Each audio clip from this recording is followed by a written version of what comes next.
So I said I would make 2 videos, and so this is the second video, and I'm gonna upload it the next day, but I'm just saying shit out loud. I've been not feeling too good, man. I've been, I shipped my book. I was pretty happy with that, but like I've been kind of stressed since, and I think I'm anxious about like money stuff. It's not like I'm broke, but like I want to renovate my house, and that's gonna cost a bunch. And to do that, I have to do a bunch of like I'm selling my books. I'm not gonna be able to like increase book sales dramatically enough to pay for my renovation, so I'm gonna have to do like work, which is fine. But so to do that, I'm gonna have to do consulting work mainly. I think that's the best way for me to make money, like marketing consulting.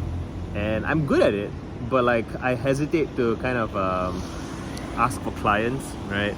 And I already have a bunch of clients on my list, and I hesitate to reach out to them.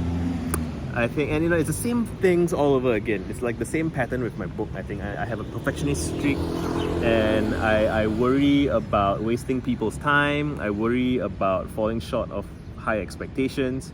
I worry about not being able to help people, although everybody I've ever spoken to has been helped in some way. And nobody decent realistically expects like perfection from every interaction that they have.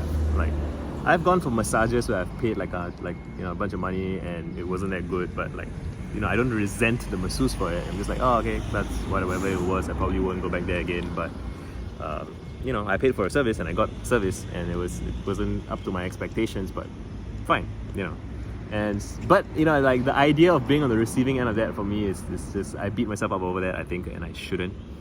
And money is money. It pays the bills. But like, yeah, I guess it's my relationship with money that is a part of the equation here. Like, so I did like a trial run with a friend yesterday, and I believe that I helped her substantially. Like, so my thing is, my rate is US $500 per session, and which is like an hour and a half plus.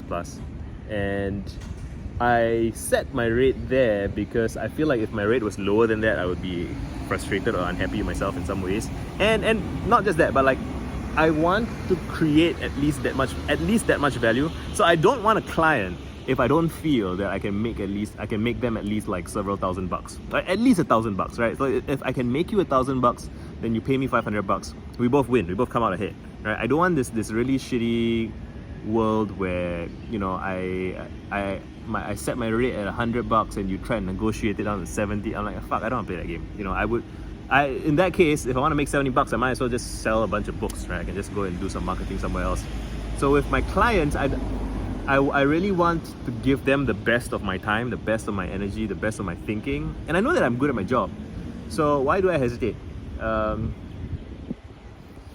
Well, okay, the main thing I want to do with my money is renovate my house, right? And I'll admit I'm kind of anxious about what that's gonna be like.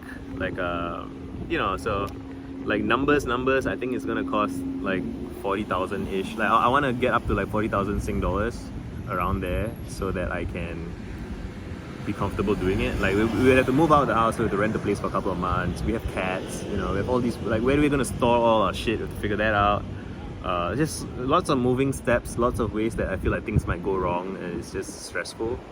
And but we deserve a better home.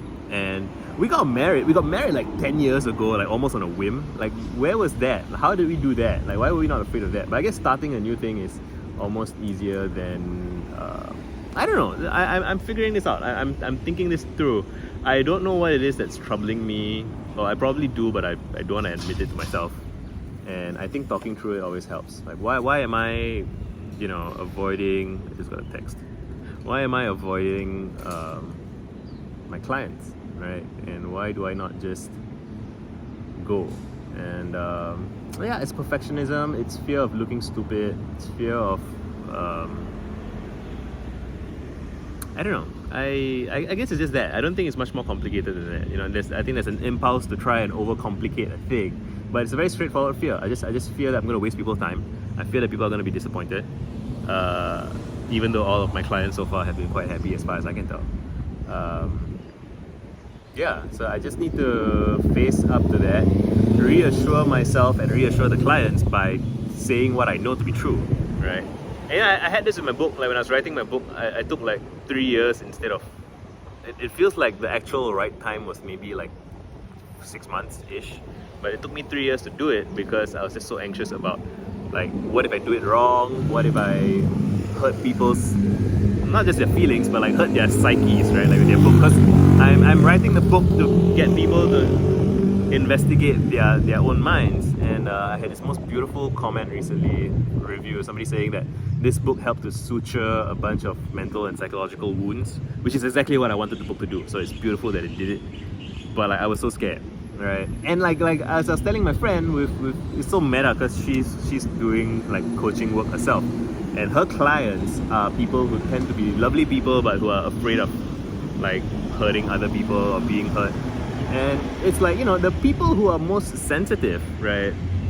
It's a blessing and a curse, right? Like we are scared in part because we care so much, right? Like it's connected. I know it can get to be you can use "I care so much" as a cop out, right? So you got to be careful with that because it can be tricky. And in Stephen Pressfield's The War of Art, he talks about how, you know, the professional doesn't care too much the way an amateur does. Like an amateur just bleeds his heart all over everything, and it's not sustainable, right? You obsess and you make your passionate feeling. It's like this moment of passionate intensity, but then it doesn't last. Then you burn out, you break down, and then you kind of walk away from the whole thing, or you quit or whatever. Whereas the professional shows up day after day, right? Like it's a happy marriage of decades versus like a passionate love affair of a few days, right? Like the few days passionate affair thing, it's fun, sure, but like it doesn't last. It's not fulfilling. It's not, you know, you can't do great things with that. Like greatness really requires project management over a long period of time. And so for me, I think, again, just to recap what I've surfaced for myself, which is that I'm afraid, right, of getting things wrong with my clients, so I should just surface that in advance. And yeah, I don't want clients who want like a posturing, overconfident consultant who is like super certain that they can help. So I'll just be honest with them and be like, you know, I want to help, I want to charge you this much because I want to create that much value for you. And if I don't feel like I can create that kind of value, I'll turn you down. And if you don't feel like that value is created, like we can renegotiate. But like that is the standard that I want to set, and that's the value that I want to create. Yeah, that feels pretty good. I also have an email, like a salon thing I got to fill out, so I'm going to go home and shower and do that, and then yeah, I'm going to start talking to clients. And if you are doing, you know, anything that needs marketing and you want consulting work, DM me on Twitter. That's the best way to reach me. And yeah, I'll see you guys around.